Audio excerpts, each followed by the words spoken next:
भगवान ऐसा दिन किसी को भी न दिखाए। ये कहानी सुनकर आपकी भी आंखों में आंसू आ जाएगा। मेरे पति के जाने के बाद मेरा बेटा और बहू मुझे आश्रम भेजना चाहते थे, लेकिन मैं अपने पोता और पोती का मुंह देखकर यहीं रही। लेकिन फिर मेरे बेटे और बहू ने मेरे साथ ऐसा कुछ किया कि मुझे मजबूरन वृद्धा आश्रम जाना हुआ। पहले मेरा जीवन दूसरों की तरह बहुत ही सुखमय था, लेकिन मेरे पति के जाने के बाद मैं अपने इकलौते बेटे के यहाँ रहने लगी।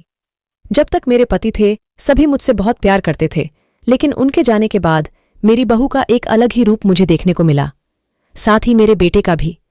उन दोनों के मन में मेरे प्रति क्या है ये मैं बहुत अच्छे से जानती थी। वो लोग बस यही चाहते थे कि मैं वृद्धा आश्रम में चली जाऊं। उनके जाने के बाद मुझे यह सब देखना और सुनना होगा, इसका मुझे अंदाजा भी नहीं था। पर मैं अपना मन मानकर अपने बेटे और बहू की तीखी बातें सुनकर भी यहाँ बस इसलिए रहती हूँ कि मुझे यहाँ मेरे पोते और पोती दिखाई देते हैं। उनकी एक झलक पाकर मुझे बहुत सुकून मिलता है। बेटे ने घर के बाहर एक टिन का छप्पर लगवा दिया है, मैं बस उसी में रहती हूँ। मेरी बहू को मुझसे कोई दिक्कत न हो, इसलिए मैं घर के बाहर ही रहती हूँ। बेटे ने मुझ पे कुछ मेहरबानी की है जो ऊपर टिन की चादर लगवा दी है। समय समय पर वो मुझे कुछ राशन भी दे देता है। मेरे लिए तो इतना ही बहुत है, उसी में मैं अपना बनाकर खा लेती हूँ। मैंने अपने बेटे से कह दिया है कि मेरी वजह से उन दोनों को कोई प्रॉब्लम नहीं होगी, बस मुझे यही रहने दे, इसी घर में मुझे मर जाने दे। मैं बस उनसे यही चाहती हूँ। मैं अपने आप को खुशकिस्मत समझती हूँ कि मेरे बेटे और बहू कम से कम मेरे लिए इतना तो कर रहे हैं। मेरा बेटा सुबह 9 बजे ऑफिस चला जाता है और बच्चे भी उसी समय स्कूल चले जाते हैं। फिर शाम को 6 बजे मेरा बेटा वापस आता है। बच्चे 3 बजे तक स्कूल से आते हैं। उन्हें आते जाते निकलते हुए देखकर मुझे बहुत सुकून मिलता है। एक दिन जब मेरे पति के दोस्त कई दिनों बाद मेरे यहाँ आए, वो मेरे पति के बहुत अच्छे दोस्त थे। उनकी पत्नी का भी स्वर्गवास हो गया है। उस समय पर वो हमारे घर पर आया करते थे। उनसे हमारे बहुत अच्छे रिश्ते थे। उनका घर हमारे घर से कुछ ही दूरी पर था। उनके पैरों में कुछ समस्या हो गई थी तो वो ठीक से चल भी नहीं पाते थे। वो बहुत दिनों के बाद मेरे यहाँ आए थे। मुझे उन्हें देखकर बहुत ही अच्छा लगा। उनका हाल भी कुछ मेरी तरह ही था। उनके बच्चे अब उनसे भी परेशान रहने लगे थे। वो मेरे पास आकर अपना दुख कहते हुए रोते थे और उन पुराने दिनों को याद करते थे। बुढ़ापा हम जैसों को बहुत रुलाता है। उनकी पत्नी का स्वर्गवास हो गया था और उन्हें चलने और उठने में भी समस्या थी, इसलिए वो तो अपना खाना भी नहीं खा पाते थे। जब वो मेरे पास आए तो मैं समझ गई थी कि यह इतनी मुसीबत में चलकर अपने पुराने दोस्त के यहाँ चाय पीने और कुछ खाने की चाह में ही आए होंगे। उनकी भी अपनी मजबूरी थी। वो आए तो मैंने उनके लिए खाना बनाया और उन्हें खाने को दिया। पहले तो वो मना कर रहे थे कि मुझे नहीं खाना है, भूख नहीं है, लेकिन मुझे पता था कि वो झूठ बोल रहे हैं, उनको भूख लगी है। जब मैं उनको खाना दे रही थी तब मेरी बहू ने मुझे और उन्हें खाना खाते देख लिया था। वो उस समय तो कुछ भी ना बोली। ऐसे ही वो मेरे यहाँ 2-3 बार आए। जब भी वो आते थे मैं उन्हें खाना खिलाती। फिर एक दिन उनके जाने के बाद जब मेरा बेटा आया तो मेरी बहू कहती है कि तुम्हारी माँ कितनी बेशर्म है, पता नहीं किस किस को आजकल बुलाकर खाना खिला रही है। बहुत मुश्किल से कमाया जाता है और ये यहाँ बैठकर सब लुटाने में लगी है। आप इनका राशन पानी बंद कर दो।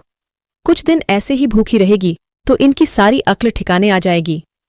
मैंने कहा कि मैं अपने हिस्से का उन्हें खिलाती हूँ। वो तुम्हारे पिता के बहुत पुराने मित्र हैं। फिर भी मेरी बहू का मुझे उल्टा सीधा बोलना शुरू ही रहा। घर के बाहर रहकर इनको आज़ादी मिल गई है, पता नहीं क्या क्या करती है। इस पर मेरा बेटा भी बोला कि कुछ दिन ऐसे ही भूखा रहने दो इन्हें। मुझे बहू की बात का इतना बुरा नहीं लगा जितना कि अपने बेटे की बात का। मुझे मेरे बेटे ने घर के पीछे सीढ़ी के पास ले जाकर बिठा दिया और कहा कि अब तुम यही बैठो। मेरे तो अब आंसू भी सूख गए थे। अगले दिन मुझे मेरे बेटे और बहू ने खाना भी नहीं दिया। मेरे टिन के उस छोटे से कमरे को बहू ने हटा दिया। एक दिन पूरा भूखा रहने के बाद मैंने सोचा कि शायद मैं इन लोगों के साथ गलत कर रही हूँ। मैं इन पर बोझ बन गई हूँ। मुझे अब अपने बेटे के यहाँ नहीं रहना चाहिए और शायद गलती भी मेरी ही है।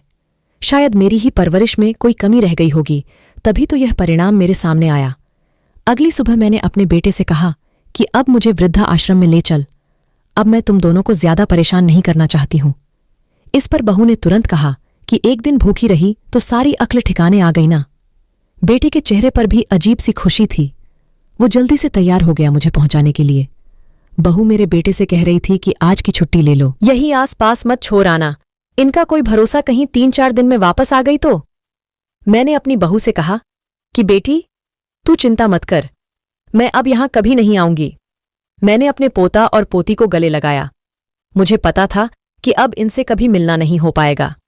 मैं बेटे को भी चाहती थी कि एक बार जी भर के उसे गले से लगा लूं, लेकिन वो बोला कि चलो जल्दी करो। मैंने बहू को कहा कि बेटी, अपना और बच्चों का ध्यान रखना। मेरा बेटा मुझे वृद्धा आश्रम ले आया। वहां आकर मैंने देखा कि मेरी तरह ही यहां कई लोग हैं। यहां कुछ दिन तो मैं उदास रही, लेकिन धीरे धीरे मैंने सच को स्वीकार कर लिया। मैं अब यहां खुश हूं। कुछ काम भी यहां मैं कर लेती हूं। मैं बस इतना ही चाहती हूं कि ऐसा किसी के साथ ना हो, लेकिन ऐसा कब किसके साथ हो जाए ये कोई बता नहीं सकता। लेकिन सभी माँ बाप को ऐसे समय के लिए भी तैयार रहना चाहिए। बस बच्चों को पाल कर योग्य बना दो, उनसे कुछ भी उम्मीद मत रखो। दोस्तों, आपको मेरी ये आज की स्टोरी कैसी लगी?